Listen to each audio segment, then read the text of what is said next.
Hola, bon dia. Se sent? Me sentiu? No?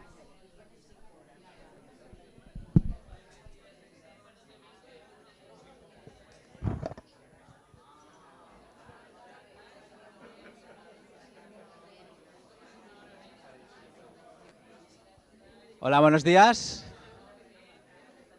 Hola, buenos días. Por favor, ir sentando, cogiendo asiento. Muchas gracias a todos y a todas por venir hoy a este segundo día de las Jornadas Internacionales de Bancos del Tiempo y Bienestar Emocional.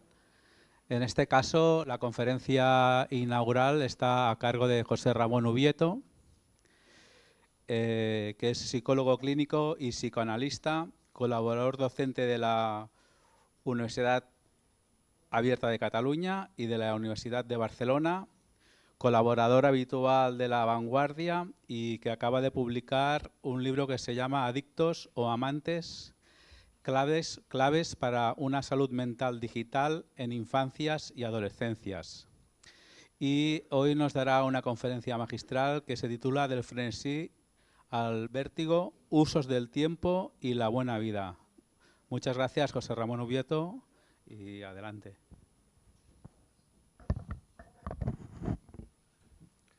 Bueno, buenos días a todas y a todos.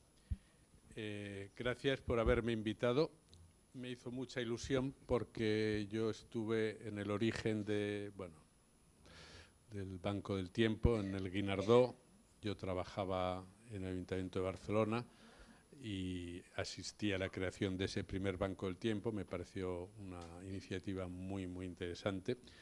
Así que, bueno, esto fue como un recordatorio porque después yo ya no había continuado, sabía que existían, pero no estaba vinculado. Entonces me hizo ilusión, ¿no?, volver a tener noticias de esta iniciativa que, ya digo, siempre me pareció que era una excelente idea, ¿no? Y ahora les comentaba a los compañeros que ahora más que nunca son necesarios, ¿no? Si ya lo eran en aquella época, ahora más que nunca espero poder argumentar por qué. Me parece que ahora son más que nunca necesarios, ¿no?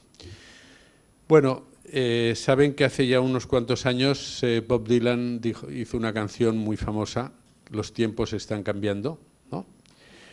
Y es verdad, y no podría ser de otra manera.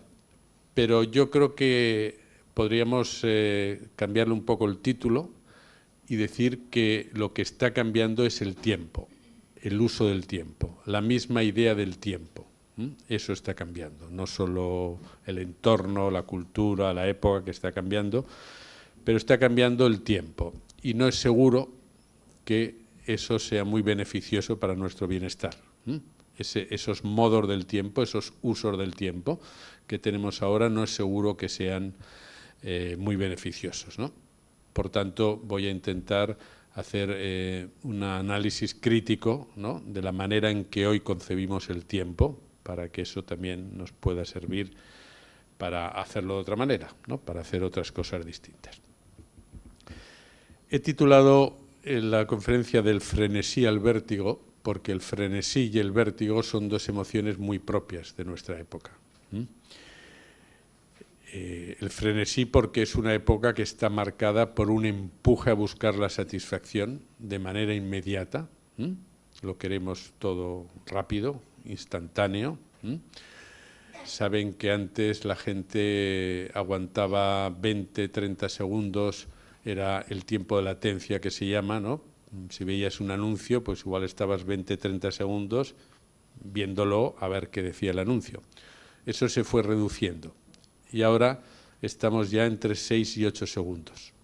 Es el tiempo que soportas un anuncio o algo tan sencillo como que se cargue una página web.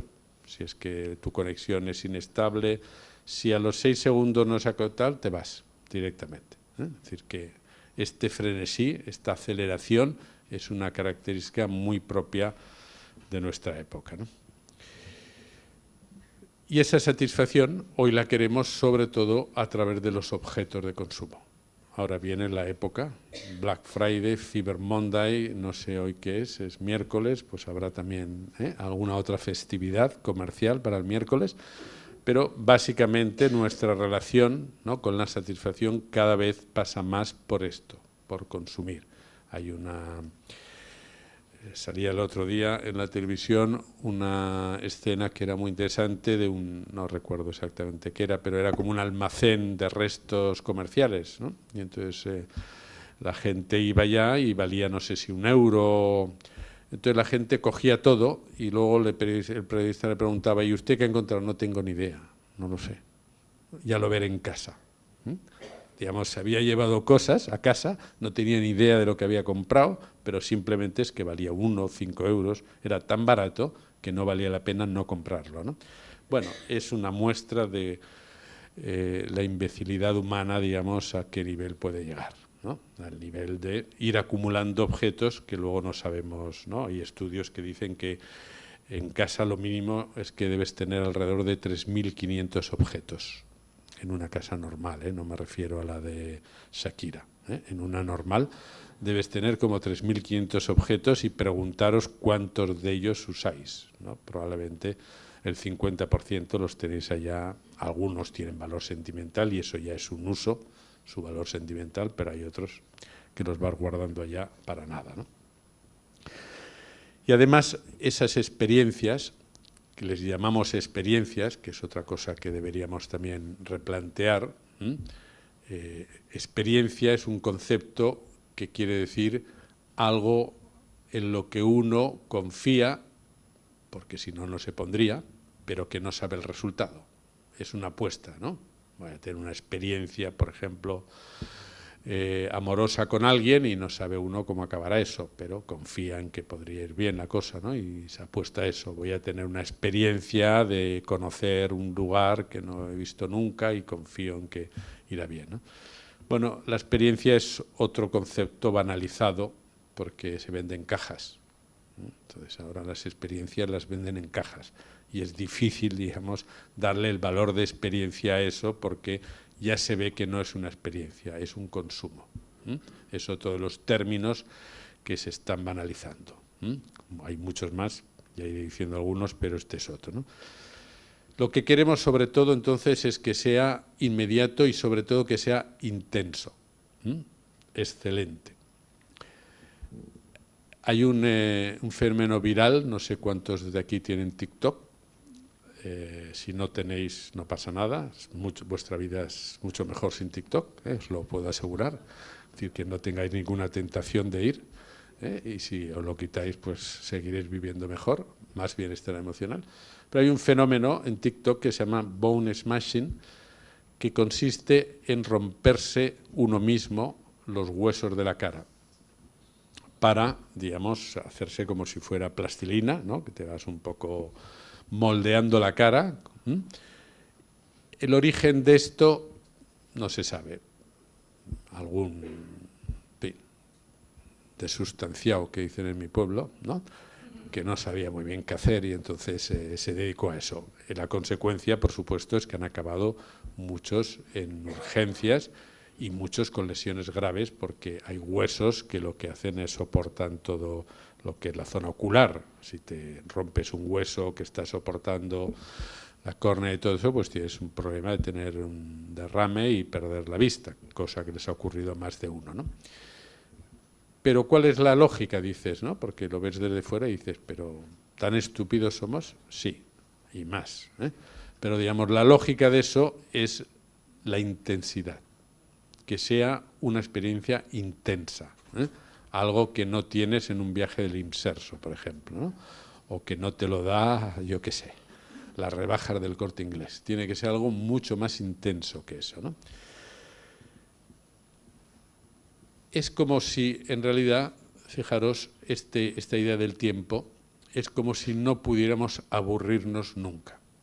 El aburrimiento es una palabra prohibida en nuestra época. No la quiero poner como ideal, tampoco quiero hacer un ideal del aburrimiento. Pero entre no ser un ideal y estar prohibido hay intermedios, ¿no? ¿Cuántos recuerdos tenéis cada uno de vosotros de momentos de aburrimiento que han generado cosas interesantes, ¿no? No sabíais qué hacer, no se hacían caso vuestros padres porque estaban en otro asunto, cogisteis una libreta, empezasteis a dibujar y mira, tú por ahí descubristeis que, hombre, no erais Da Vinci, pero alguna cosa sabíais hacer, ¿no? Yo tenía momentos de aburrimiento, pero mis padres trabajaban mucho, yo era más tendiendo al trasto, es decir, que las cosas que se me ocurrían eran un poco más de alto riesgo, extreme, ¿no? Pero bueno, algunas veces no eran extreme porque llovía o nevaba, yo era de un pueblo del Pirineo de Huesca, entonces no siempre podía estar en la calle y cuando estabas dentro te moderabas un poco, entonces pues hacías otras cosas, ¿no? Me acuerdo del mecano, de las construcciones, ¿no?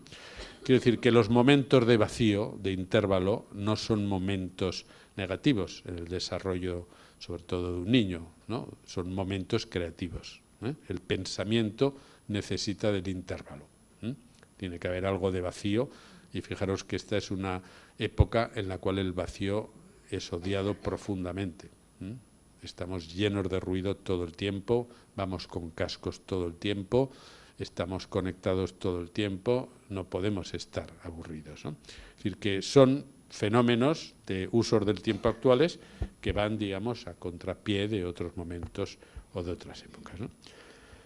Es decir, que del frenesí quiere decir que no podemos parar, ¿eh? Que pasamos de un estado de euforia a la ansiedad por no tener otro estado de euforia, ¿no? A la ansiedad, digamos, por encontrar otro momento de satisfacción, o también, como vemos ahora, a la ansiedad por no estar a la altura, ¿eh?, de las expectativas que nosotros mismos nos ponemos, ¿eh? Hay un cuadro clínico que no existe en ningún manual, no está reconocido médicamente, pero en cambio hay gente que dice que le pasa eso, que es la ansiedad de alto funcionamiento. La ansiedad existe, pero la ansiedad de alto funcionamiento no existe. Pero es algo que les ocurre sobre todo a personas que trabajan en entornos laborales muy competitivos, ¿no? Ejecutivos, CEOs, ¿eh?, que tienen que tomar decisiones rápidamente sobre muchos aspectos y entonces a veces se angustian porque no pueden... Uno no puede aguantar, digamos, a esa presión constantemente. Entonces, a eso que les pasa se llama ansiedad de alto funcionamiento, que siempre tiene un pedigrí mejor que si simplemente eres un ansioso de base, digamos, ¿no? O, por ejemplo, muchos chicos que tienen problemas de aprendizaje, de atención, ahora se les llama de altas capacidades. Yo me he pasado la vida, 40 años, trabajando con niños y adolescentes, nunca había escuchado lo de las altas capacidades. Sí me encontré a muchos padres que me decían que su hijo era superdotado y yo les decía, pues si tuviéramos tantos superdotados como padres veo yo, pues esto sería no sé qué. No eran superdotados, eran chicos que estudiaban poco, que a veces le tenían la chumba de que les salía algo y los padres proyectaban su narcisismo y decían, debe ser, si es superdotado, algo le habré dado yo, ¿no? Bueno, pues no había tantos superdotados, como ahora no hay tantas altas capacidades, pero es mejor decirte que eres altas capacidades que eres un hiperactivo o cualquier otra cosa, ¿eh? Hay etiquetas con pedigrí, ¿eh?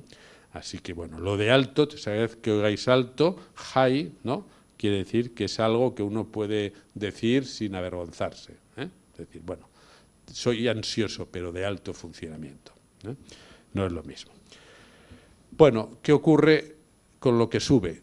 Que baja, ¿no? Esa es otra teoría también muy clásica, ¿eh? Todo lo que sube baja, quiere decir que toda esa euforia tiene también una dimensión de vértigo, ¿eh? Ese frenesí nos lleva también al vértigo. Y por eso, junto a todos estos ideales de rendimiento, de alto funcionamiento, también encontramos cada vez más lo que no se sostiene. Por ejemplo, tasas de depresión, tasas de suicidio, autolesiones, trastorno de conducta alimentaria. Es decir, que en el ámbito de la salud mental encontramos ahora muchos problemas relacionados básicamente con expectativas que no se pueden cumplir, ¿eh?, y con efectos de caída, de depresión, de diferentes maneras.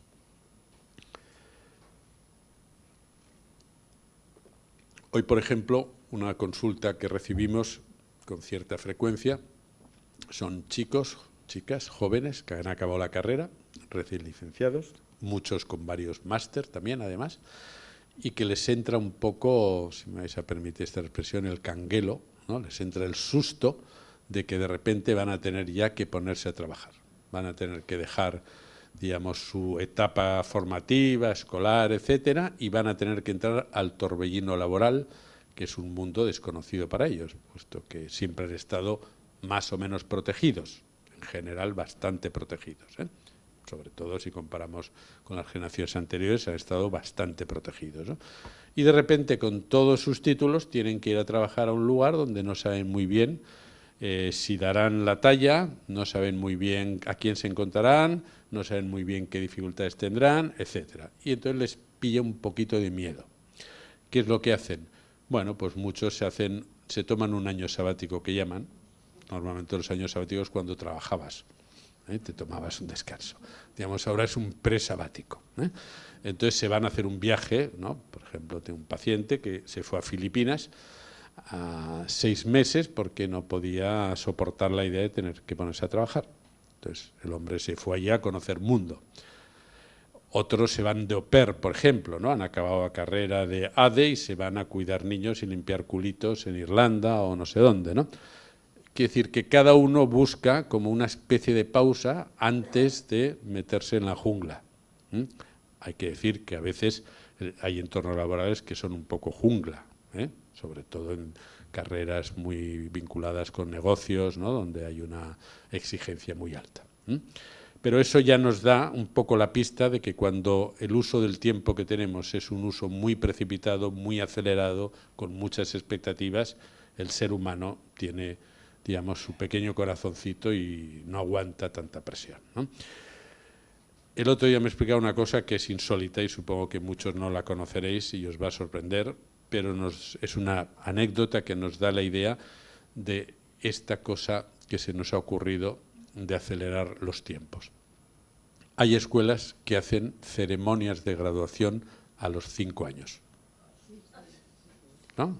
La señora dice que sí, ¿no? Ha ido ya con su nieto alguna. A los 5 años, es decir, terminan el parvulario y hacen una ceremonia de graduación. Ceremonia quiere decir que hay diploma, hay discurso, lo dan los padres, evidentemente, porque a tanto no hemos llegado todavía, pero ya la misma idea de que alguien tenga la idea de que hay que hacer una ceremonia de graduación a los 5, ya nos muestra que hay algo que no acaba de funcionar, ¿no? Porque la graduación es un ritual que se estableció hace mucho tiempo en el entorno universitario y era un ritual de paso. La graduación lo que hacía era, signaba el paso, tú ya habías terminado tu formación y pasabas con todos los derechos y obligaciones a la vida adulta. Incluso las graduaciones en las universidades, si visitáis Alcalá de Henares o las grandes universidades medievales, había un umbral, había una puerta, que era la puerta de graduación por la cual uno atravesaba y era un símbolo muy importante, a partir del cual uno ya no volvía para atrás. Ya pasaba al mundo adulto, era un rito de paso importante, tenía todo su sentido. Bueno, luego ya empezó a rebajarse la cosa, bachiller, ¿no? Pero es que ahora hemos llegado a quinto de primaria. Y la pregunta es, ¿pero qué puerta pasan? O sea, ¿qué cambia entre la educación infantil y la educación primaria? Entre un niño de 5 años y un niño de 6, ¿qué cambia? ¿Que hemos entrado en otra galaxia o cómo funciona eso, ¿no? Bueno, son anécdotas, pero son muy indicativas del mundo, digamos, en el que vivimos, ¿no? Claro, aquí hay un peligro que me gustaría advertir, y es que las generaciones anteriores, las nuestras, podemos tener la tentación de leer estos fenómenos en clave individual solo y pensar, bueno, es que ahora los jóvenes son muy caprichosos, ¿no?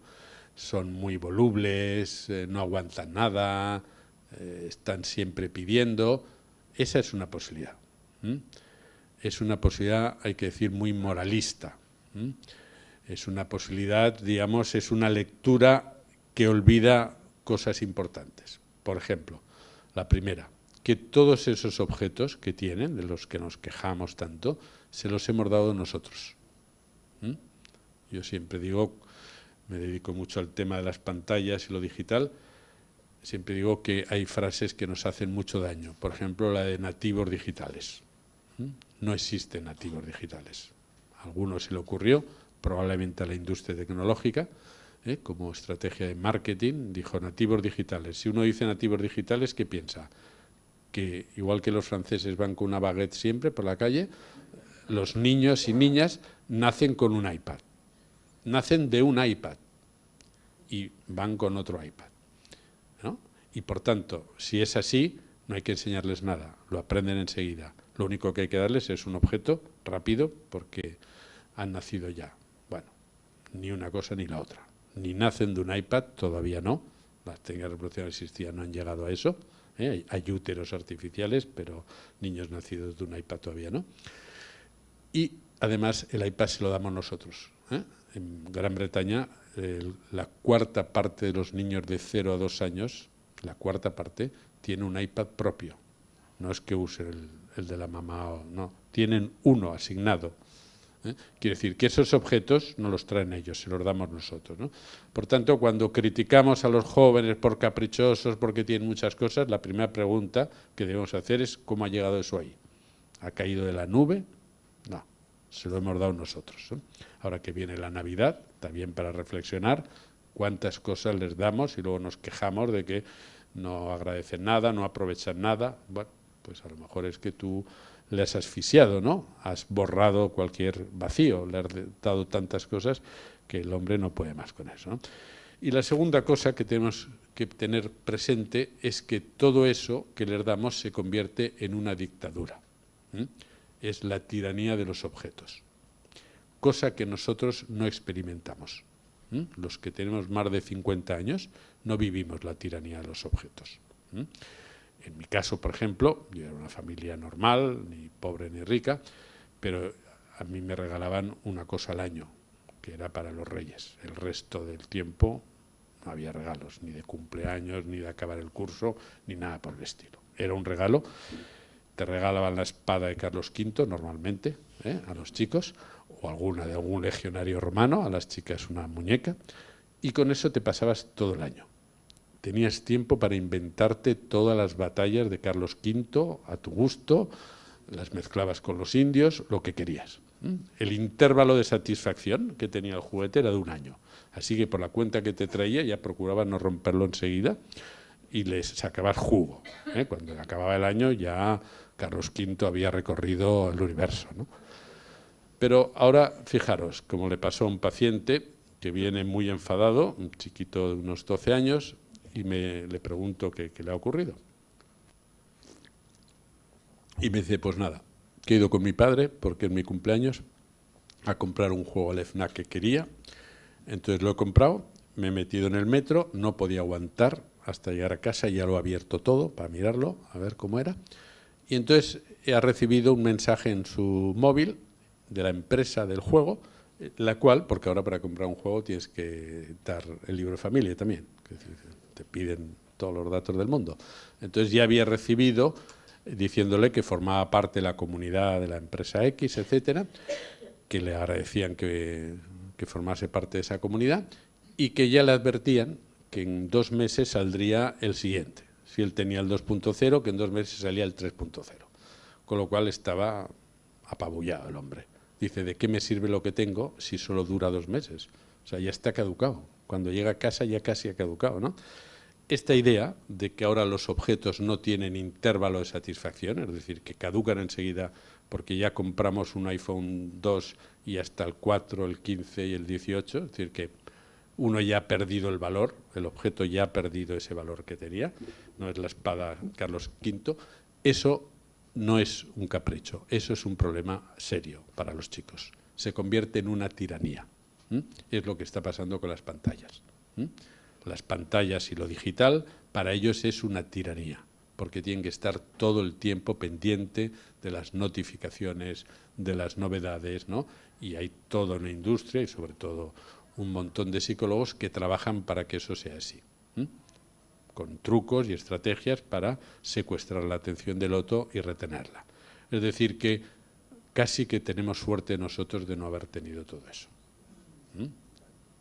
Entonces no hay que mirarlos por el lado de caprichosos, hay que mirarlos por el lado de que tienen un problema, porque han nacido en una época en la cual la exigencia desde el punto de vista de la socialización es mayor.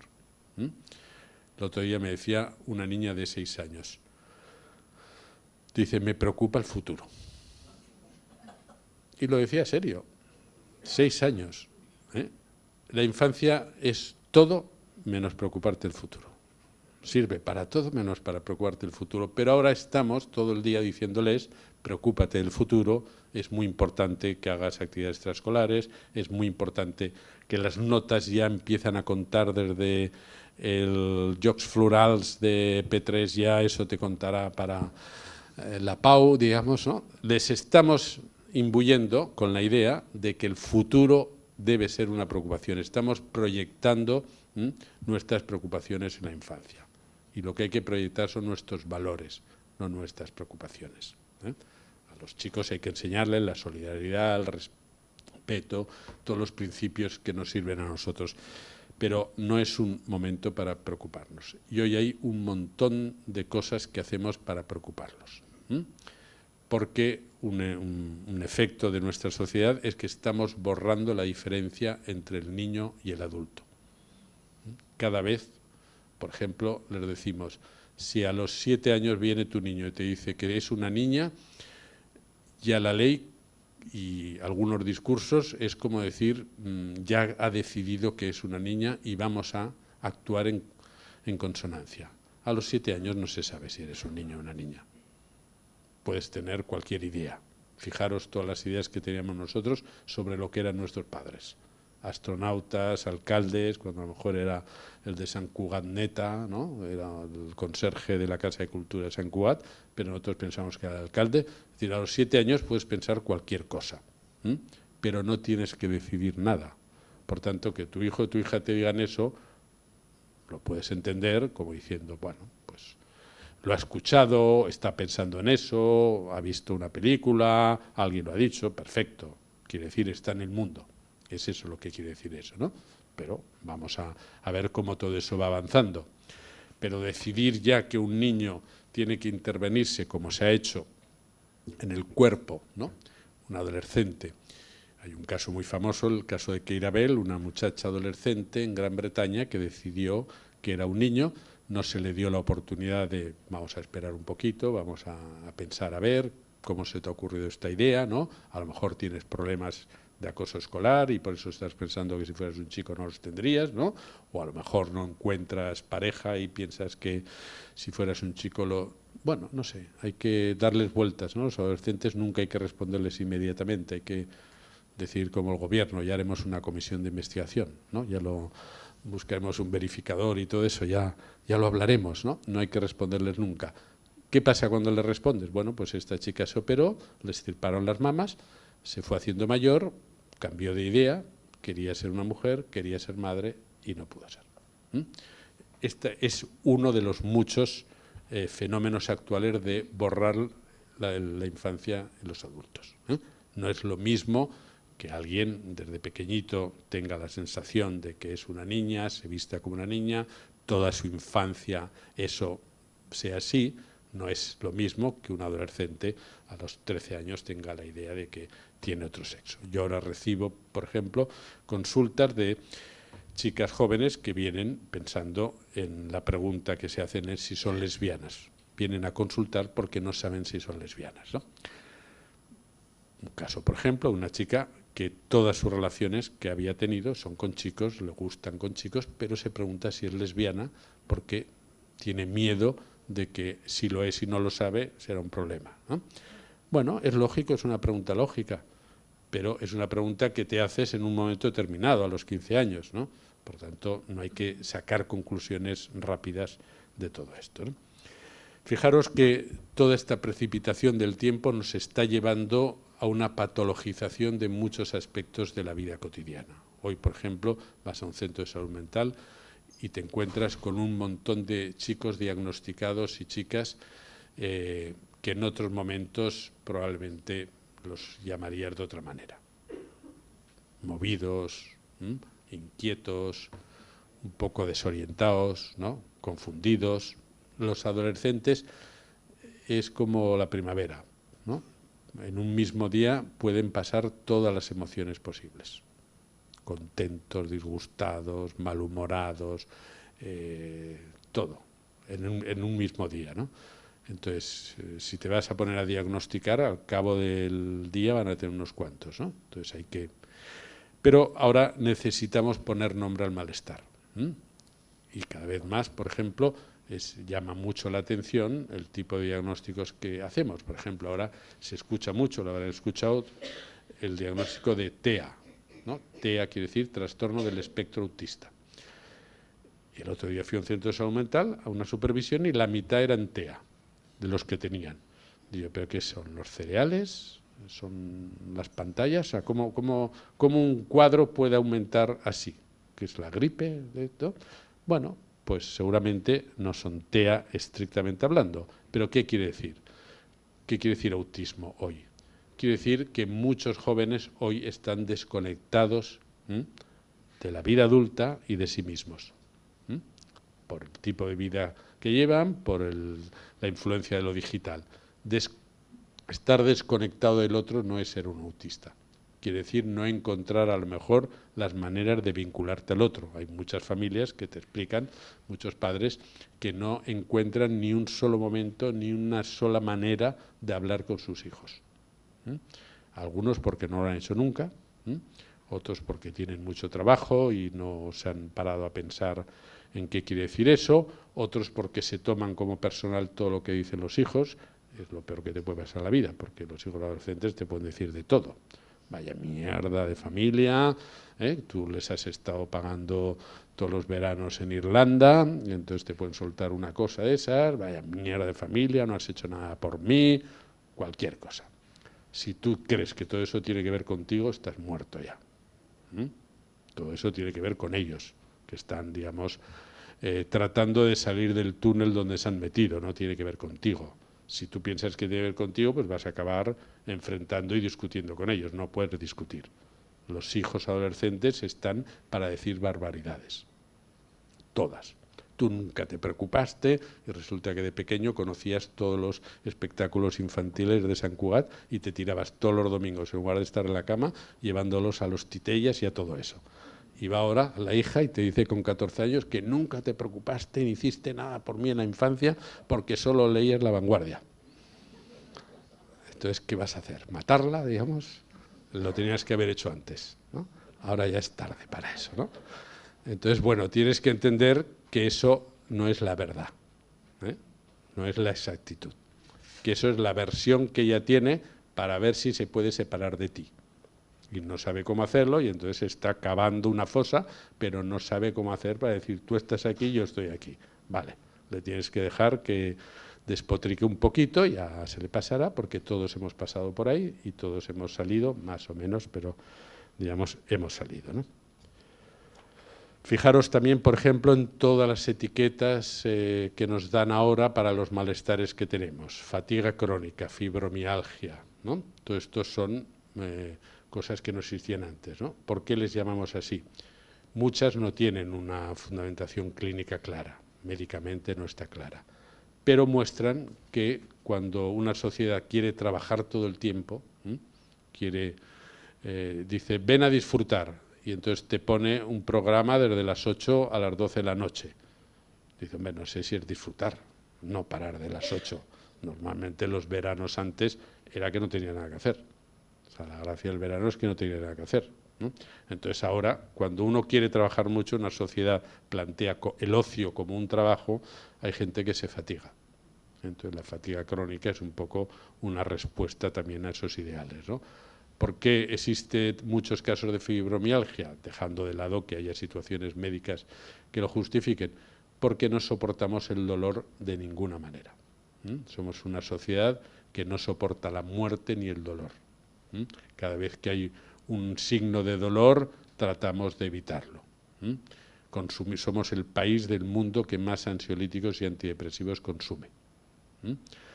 Cuando hay una situación de muerte, la gente enseguida quiere tapar el duelo y hacer otra cosa rápido para evitar la tristeza. Y la tristeza no se puede evitar. Son procesos psicológicos necesarios en momentos de duelo, en momentos de separación, ¿no? Es decir, que la fibromialgia es un recordatorio de que el dolor de la vida no se puede eliminar, que la vida siempre contiene una dosis de dolor, no digo masoquismo, pero sí hay una parte de dolor que es inevitable. El otro día me decía un señor que no entendía a su hija, que se había enfadado mucho, su hija adolescente. En la comida le había montado un pollo tremendo y digo, ¿y eso? Y digo, pues no lo sé. La verdad es que fuimos a comer a un restaurante que a ella le gusta mucho y no sé por qué. Dije, no sé, qué extraño, ¿no? ¿Qué le habrá pasado? Dice, no sé. Fui con María y mis hijos. Le dije, ¿María? Sí, María, mi nueva pareja. Es un señor que se había separado la semana anterior. Se había ido de su casa la semana anterior. Y fue con su pareja, sí, para que la conocieran.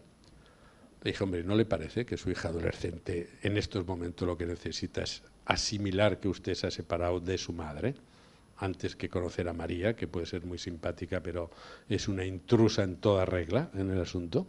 ¿No podría usted esperar un poco? ¿No? Es esa idea, ¿no?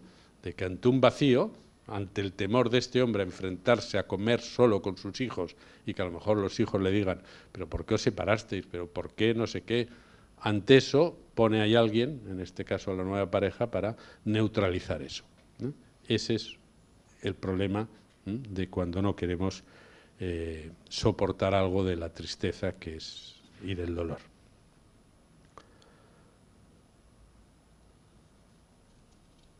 Bien, lo digital, como os decía antes, ha venido para quedarse y para amplificar todo esto.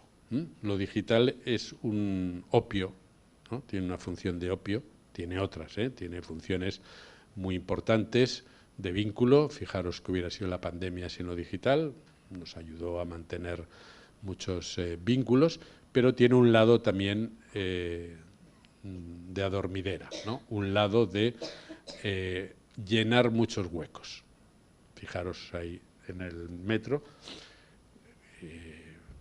¿qué hace la gente cuando está sentada? Todo el mundo está conectado a algo porque parece como que no podemos estar simplemente mirando, simplemente pensando, ¿no? Tenemos que hacer alguna actividad. Entonces lo digital es perfecto, porque es una prótesis, sobre todo los móviles inteligentes. No te tienes que llevar el ordenador al metro y menos al tren, este San Cugat. Ahí sí que no puedes utilizar nada porque está a reventar, pero digamos no podrías llevar nada, ¿no? Pero en cambio un móvil es una prótesis. El éxito de los móviles es que son prótesis. Acordaros que hubo una época que inventaron una cosa que les llamaron las phablets, que no tuvo ningún éxito, que era un intermedio entre una tablet y un móvil. Eran aquellos móviles así un poco como enormes. Pensaba, la gente los comprará por la pantalla más grande. No entendieron que la gracia de un móvil es que lo lleves en la mano, como hacen los adolescentes, que sea algo portátil. Y por eso cuando se los quitas es como si les cortan la mano. Se resisten porque ese está, no sé si habéis visto una imagen, está pegado, está ensamblado. Yo creo que pronto asistiremos ya a talleres mecánicos, algunos se reconvertirán, con los coches inteligentes se reconvertirán en talleres para ponerte el móvil, digamos, sustituirte la mano por el móvil, ¿no? Entonces, esa facilidad de llevarlo a todas partes, de que estamos todo el día preguntándole cosas, no sé, ¿qué edad tiene Antonio Banderas? Oye, pues no lo sé, pues pregúntale. Entonces, Mr. Google te dice la edad que tiene Antonio Banderas, cómo se llama su primera mujer, cualquier cosa que le preguntes, ¿no? Es decir, es un lugar cada vez más presente en nuestras vidas porque ha creado un mundo nuevo. Ya no es un objeto. Esto es importante que lo entendamos. Cuando ahora pensamos en los móviles, ya no tenemos que pensar en objetos. Tenemos que pensar en que han creado un mundo nuevo. Y un mundo nuevo quiere decir que es un lugar donde vive la gente. Un objeto es un complemento, es una cosa que tú traes o dejas como un bolso, como cualquier otra cosa, ¿no? Pero un mundo no, un mundo es donde tú vives. Por eso ahora que se discute mucho sobre la prohibición de móviles, yo no soy muy partidario de la palabra prohibición porque no creo que se pueda prohibir un mundo. Entonces, ¿cómo vas a prohibir un mundo? Puedes poner condiciones de vida de ese mundo, ¿no? Puedes poner usos y tiempos, ¿no? El móvil se usa aquí y aquí no se usa hasta aquí y hasta aquí no, pero prohibir un mundo, ellos viven allá, ¿qué quiere decir? Se pasan los deberes a través de las pantallas, preguntan si son lesbianas a los foros digitales, que hay miles, preguntan si vale la pena vivir, también lo hacen y a veces obtienen respuestas del tipo de que no vale la pena vivir y entonces les dan formas de suicidarse, apuestan, es decir, lo hacen todo allá. Nosotros cada vez más. Entonces el mundo en el que vivimos ya es un mundo híbrido, por tanto ya no se puede prohibir. Esa es una tecnología que es colonizadora y que nos... Lo que tenemos que hacer en todo caso es tratar de regular eso, ¿no? Tratar de utilizarlo como complemento de nuestras vidas, como evocativo, no como sustitutivo. No tengo ahora tiempo para alargarme en eso. Voy terminando. Hay una manera de pensar el tiempo que nos dio un psicoanalista que se llama Jacques Lacan, que nos puede servir mucho, ¿no? Él decía que una manera de pensar el tiempo es pensarlo en 3 momentos distintos, ¿no? Fijaros cualquier cosa que vosotros decidís en la vida, elegir una carrera, cambiar de trabajo, elegir una pareja, decidir si queréis tener hijos o no, o queréis adoptar, en fin, cualquier cosa la podemos pensar en 3 tiempos distintos, ¿no?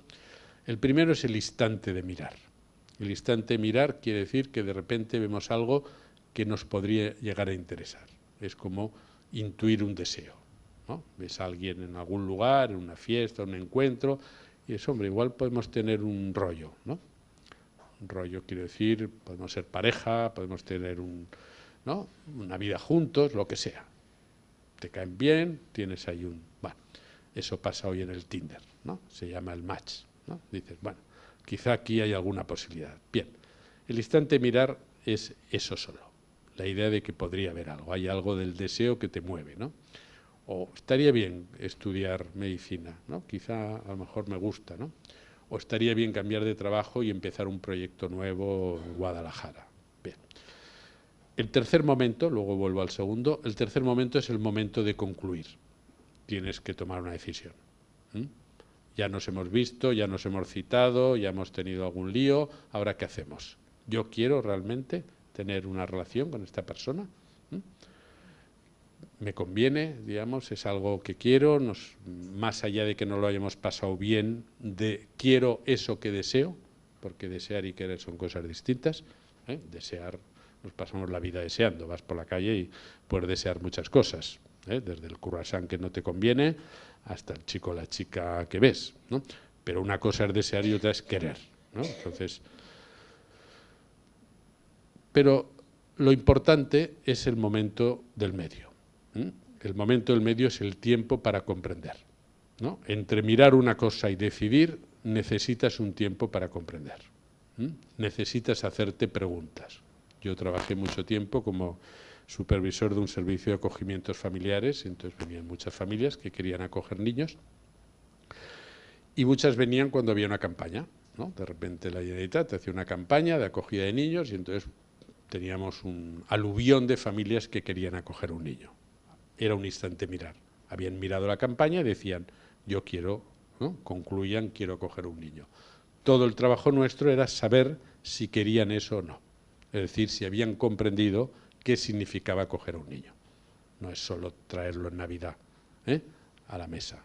Es soportar, aguantar, acompañar, sostener todos sus problemas, en el caso de acogimiento la familia biológica que no ha desaparecido, las deslealtades, los problemas de pareja que van asociados, en fin, un montón de cosas. Tratar de que entendiesen ese tiempo para comprender, si lo suprimimos estamos perdidos, nos desorientamos, porque no entendemos qué queremos.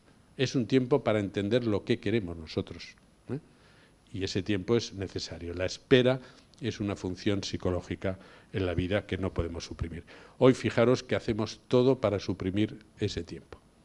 Recuerdo que había anuncios antes de la pandemia que decían, y todavía hay alguno, ¿no?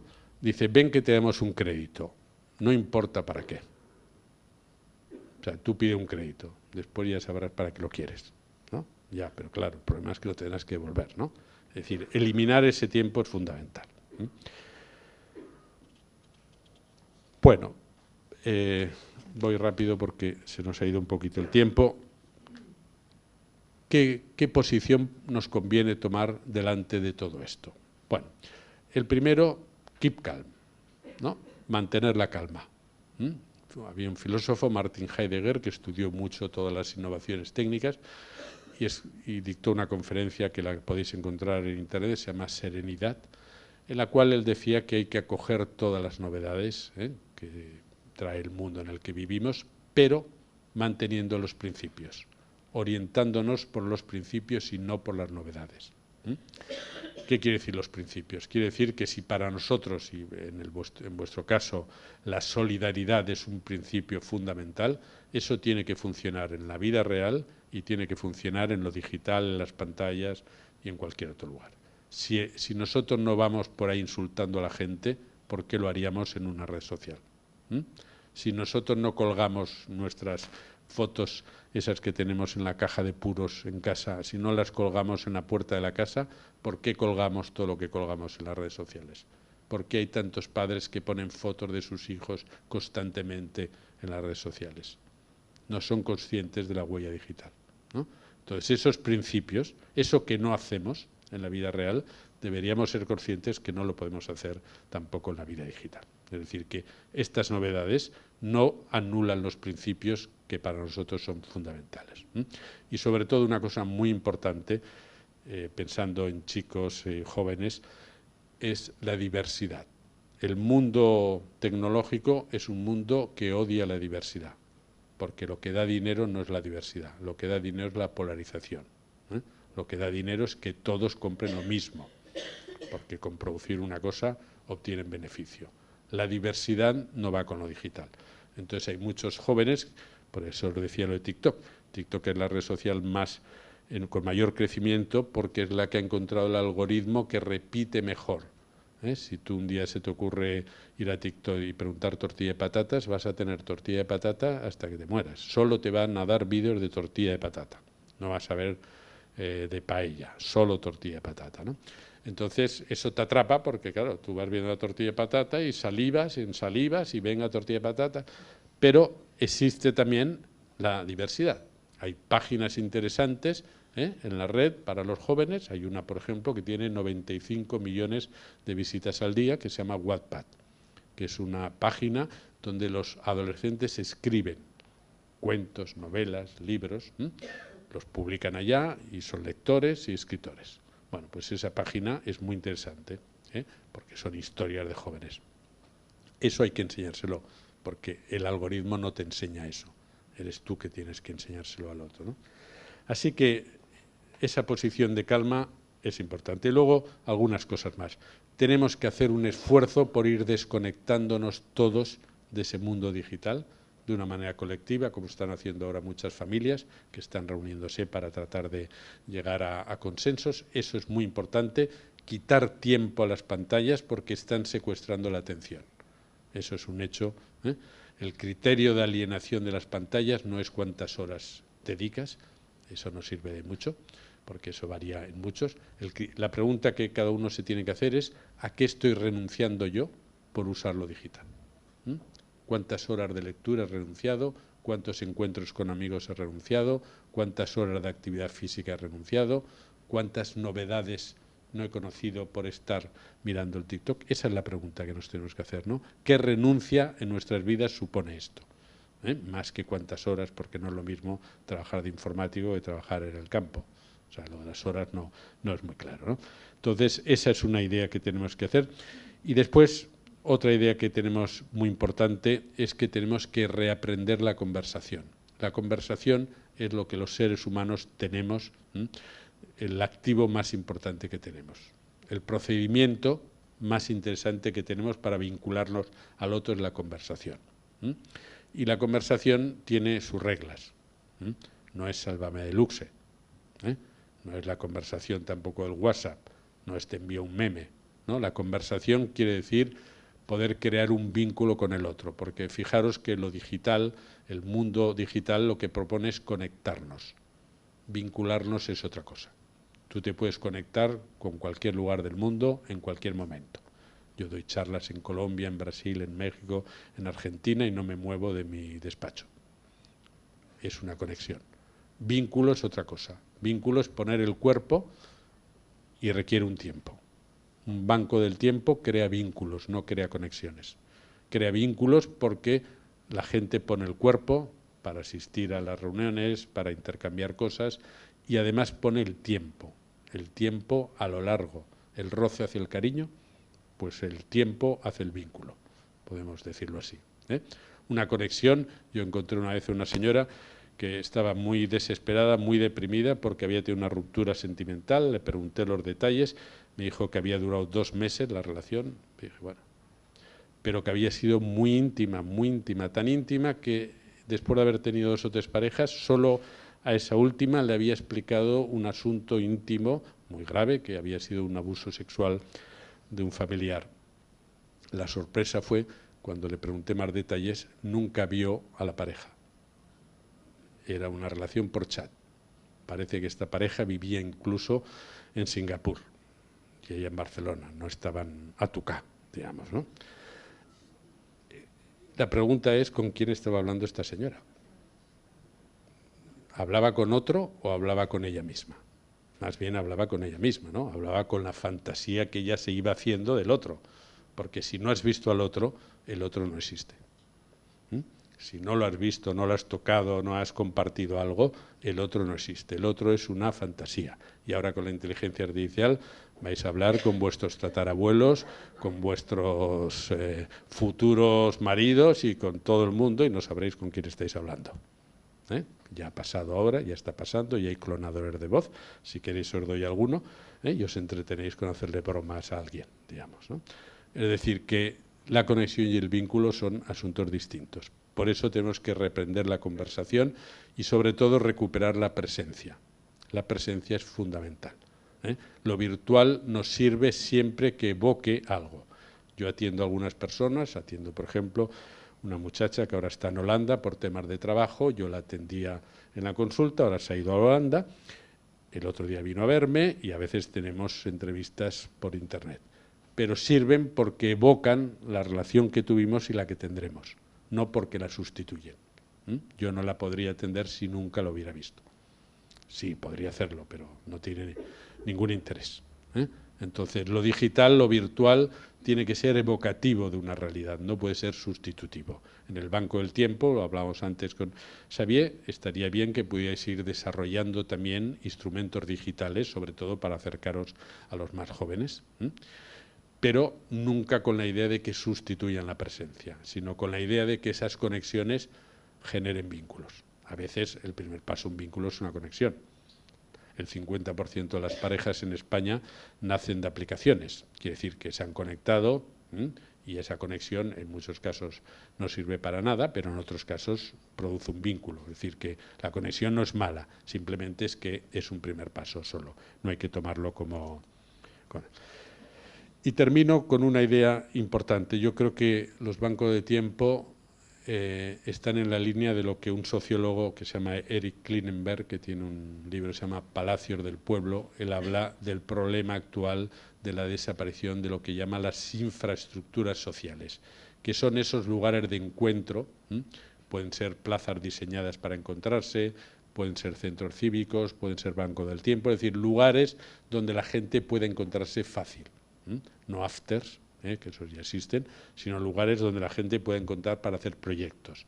Esos palacios del pueblo, es decir, esas infraestructuras sociales, los bancos del tiempo, creo que es una muy buena, porque en estos momentos el mayor riesgo que tenemos probablemente es el riesgo de la polarización social, es decir, de que vivimos cada vez más en burbujas de odio. Los de una ideología tienen su burbuja, solo se escuchan a ellos, el mundo lo interpretan solo a partir de ellos, los otros viven aquí, es decir, que somos un grupo de nosotros fragmentados. Entonces, recuperar algo del sentimiento de comunidad, recuperar algo de la convivencia, la cohesión social, necesita de espacios como este, de bancos de tiempo y de plataformas de encuentro que hagan de la presencia y del tiempo los elementos y la conversación fundamentales. La buena noticia de todo esto es que contra más avance lo virtual, más agradeceremos la presencia. Más valor le daremos porque la echaremos de menos. Muy bien. Muchas gracias.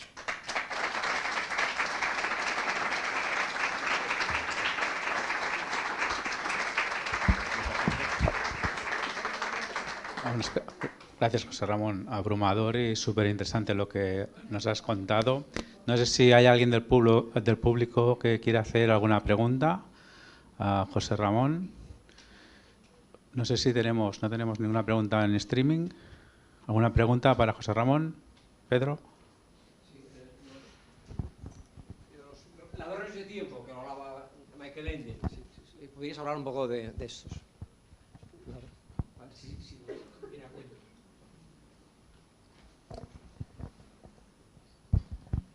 Bueno, conozco la expresión, pero no conozco la idea de ese autor, ¿no?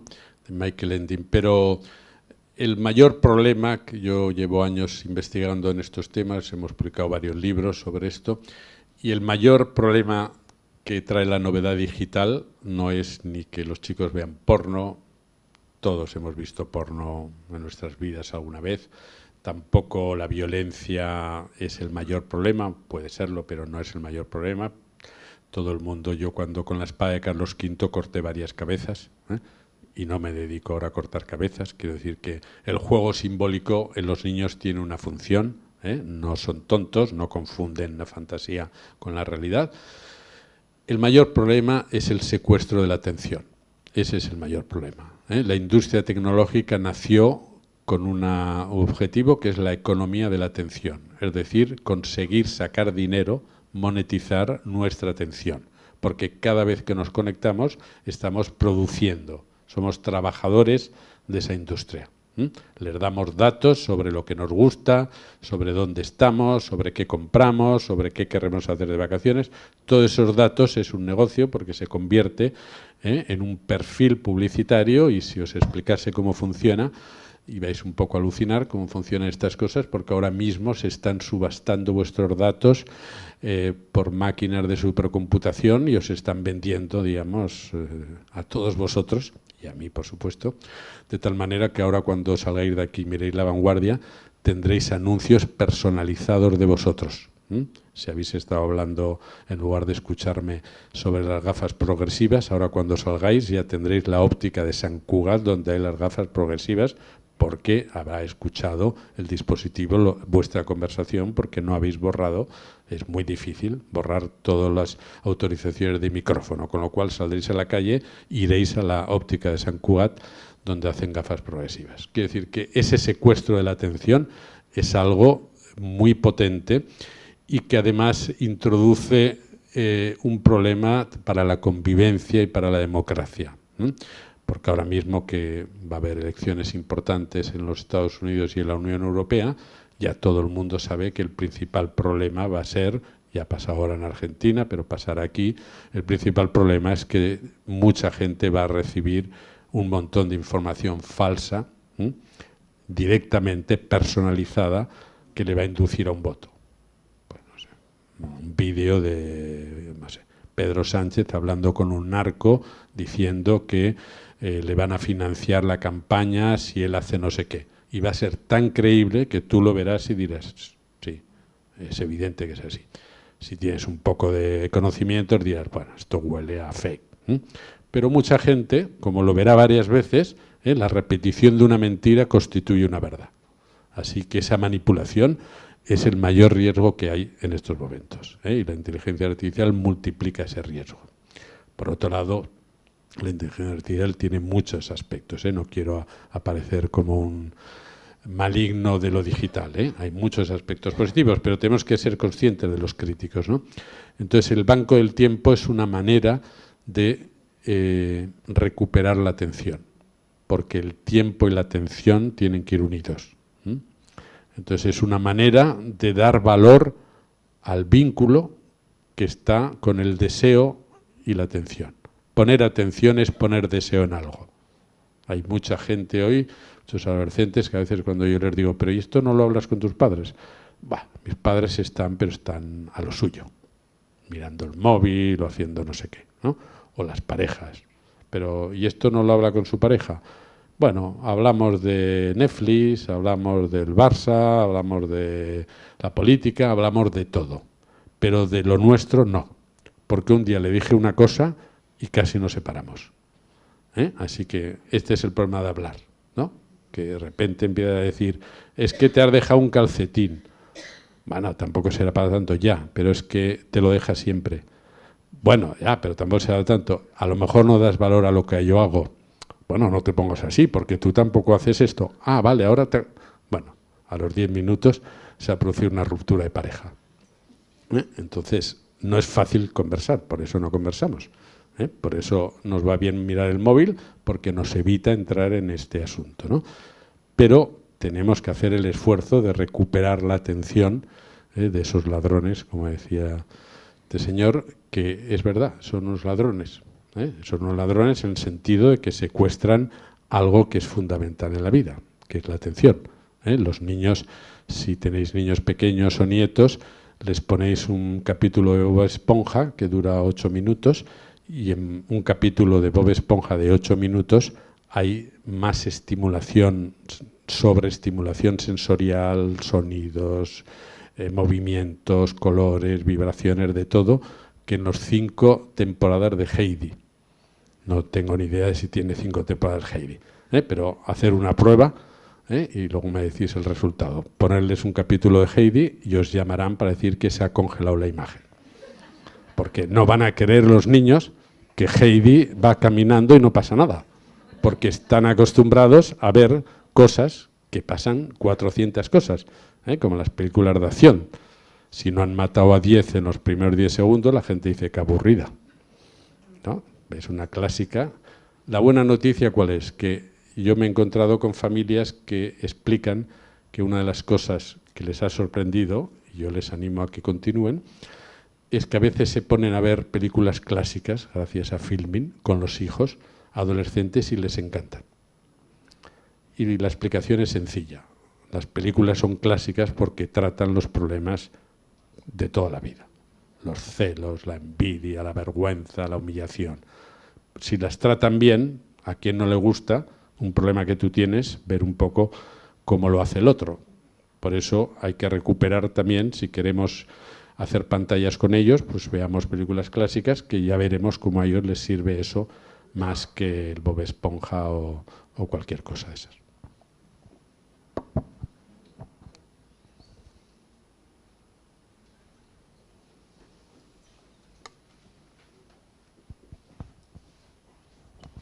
Hola, yo quería preguntar, ayer fui a un Consell de Barri y me quedé muy sorprendida porque van a hacer como una biblioteca, ampliar la sección de mangas. Yo tengo una sobrina que debe tener como 200 o 300 mangas, ¿no? Y la verdad es que cuando he mirado alguno de estos libros, pues me quedo sorprendida, ¿no?, de la cantidad de violencia que hay. Y bueno, no sé muy bien qué impacto puede tener este mundo, que además de alguna manera reproduce el mundo, este mundo digital del que estaba usted hablando, ¿no?, de mundos paralelos. ¿Qué edad tiene? Mi sobrina tiene 12, va a hacer 13 años ahora.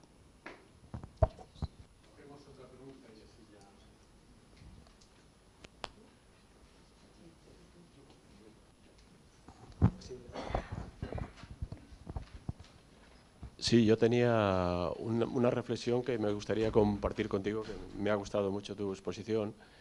Es que yo encuentro que el hecho de poder acudir a las fuentes digitales nos elimina una cantidad de tiempo increíble. Tú consultas algo y para mí en mi adolescencia era ir a la biblioteca, darte un paseo, quedar con el amigo, pedir el libro, a lo mejor me llevaba la tarde.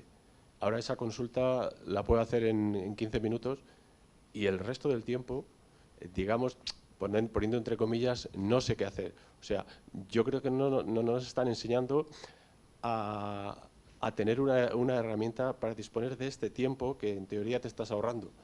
Y me lo encuentro cuando voy a mi pueblo con mi madre, que tenemos como diferentes fases. Ella está en una fase yo lo llamo clisamiento.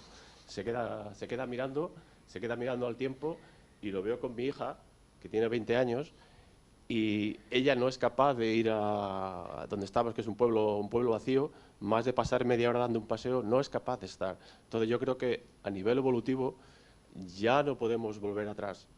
Yo no encuentro esta fase con mi madre, y mi hija no encuentra esta fase conmigo, porque no tenemos esas herramientas de volver para atrás. No sé, es una reflexión. ¿Una pregunta más?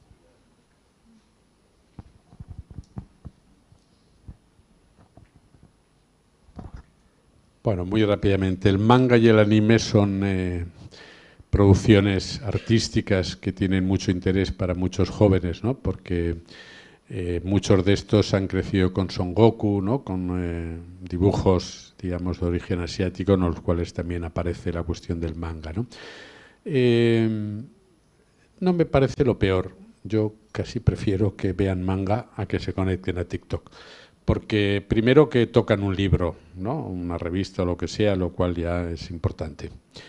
Segundo, porque toda esa violencia se produce también en un contexto simbólico, es decir, no es una violencia, es una violencia dibujada, no es una violencia en imágenes que, digamos, como pueden ser millones y millones de imágenes que circulan por internet de violencia sádica, de violencia de pornografía infantil, en fin, de muchas otras cosas mucho peores, ¿no?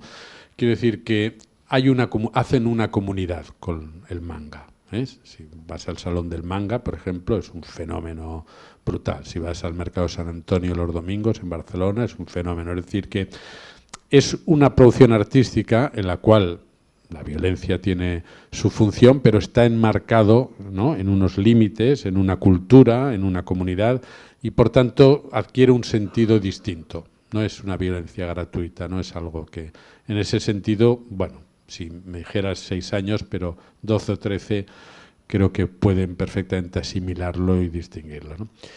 Respecto a lo de volver atrás, bueno, claro, me he acordado de una anécdota que no recuerdo los protagonistas exactos, el nombre, ¿no? Pero bueno, es el presidente de los Estados Unidos, 1800 y pico, y entonces va un secretario corriendo y le dice, mire, acaban de enviar el primer telegrama desde Houston o Texas o tal a Washington, ¿no?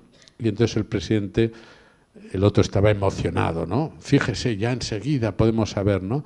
Y el otro dijo, sí, la pregunta es si tienen algo interesante que decirnos los de Texas, ¿no? Quiero decir que es verdad que lo digital nos facilita mucho y nos acelera mucho y para algunas cosas es fundamental, ¿no?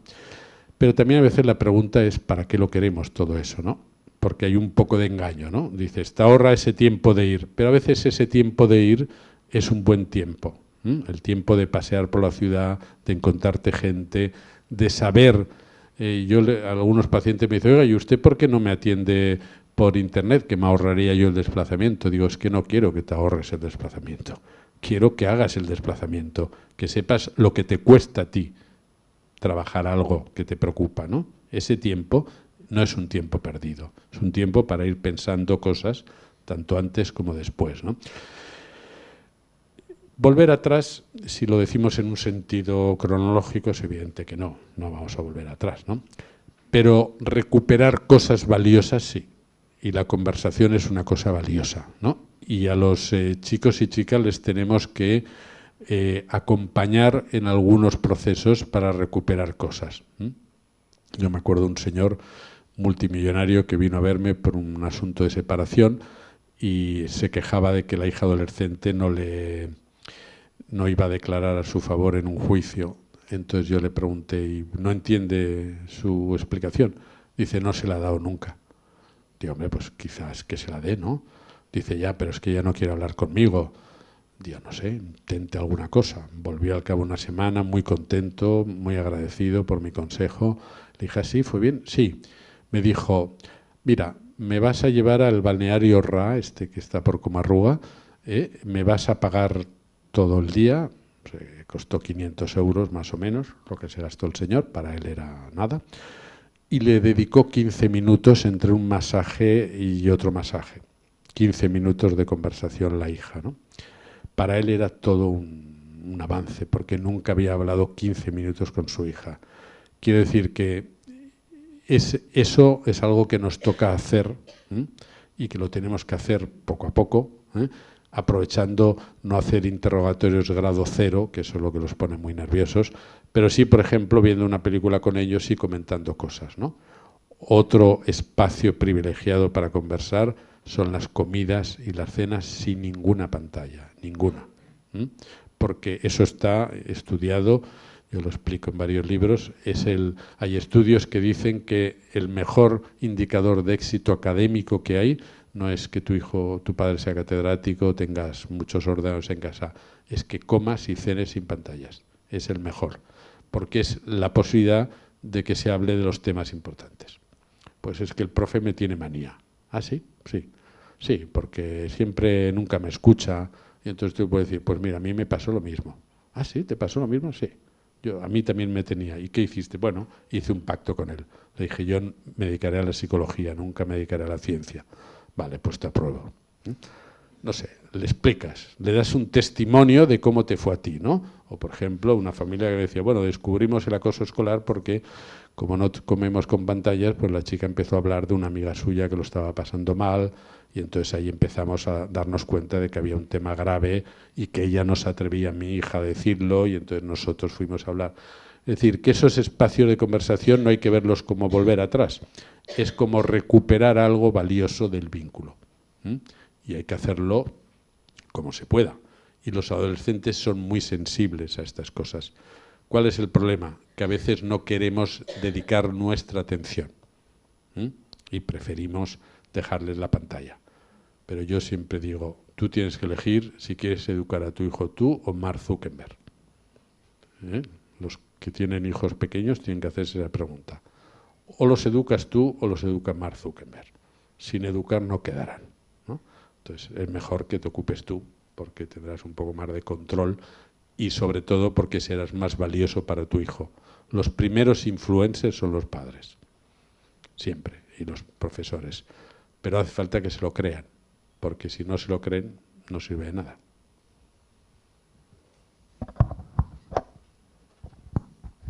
Muchas gracias, José Ramón, por tu tiempo, tu sabiduría y tus conocimientos. Fuerte aplauso, por favor.